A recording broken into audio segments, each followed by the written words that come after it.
ஆண்டோரும் இரட்சகரமாகிய இயேசு கிறிஸ்து நாமத்தினாலே இந்த கால வேளைக்காக நான் கர்த்தரை துதிக்கிறேன். இந்த நாளுக்குரிய வார்த்தை, கர்த்தர் உன்னை நித்தம் நடத்துவார்.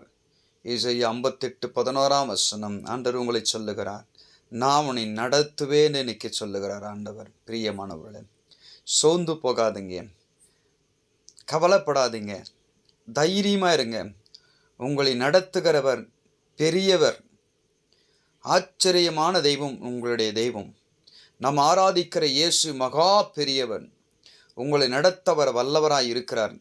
நான் சொல்லுகிறேன், இந்த கால வேளையில் அவர் உங்களை நடத்தும் போது உங்கள் வாழ்க்கையில் ஒரு குறைவும் வராது. கர்த்தர் ஒரு குடும்பத்தையும் ஒரு மனிதனையும் ஒரு ஊழியத்தை நடத்துவாரானால் ஒரு நாளும் ஒரு குறைவும் வராது என்பது தான் வேதம் சொல்லுகிறது. கர்த்தர் இன்றைக்கு உங்களை பார்த்து சொல்லுகிறார், நான் உன்னை நடத்தப் போகிறேன், ஒரு குறைவு உனக்கு வராது. நிறைவா ஆண்டவர் உங்களை நடத்த போகிறார். குறைவற்ற உன் வாழ்க்கையில் எதெல்லாம் குறைவாக இருக்கிறதோ அவர் நடத்தும் போது நிறைவான ஆசீர்வாதங்களை, நிறைவான நன்மைகளை கர்த்தர் உங்களுக்கு கொடுத்து உங்கள் வாழ்க்கையில் ஒரு மாற்றத்தை தருவார். இந்த நாள் உங்கள் வாழ்க்கையில் கர்த்தர் நடத்துவேன்னு இன்னைக்கு சொல்லுகிறார். தைரியமாக இருங்க, கர்த்தர் மேல் நம்பிக்கையாக இருங்க, விசுவாசமாக இருங்க. கர்த்தர் உங்களை ஆசீர்வதிப்பாராக.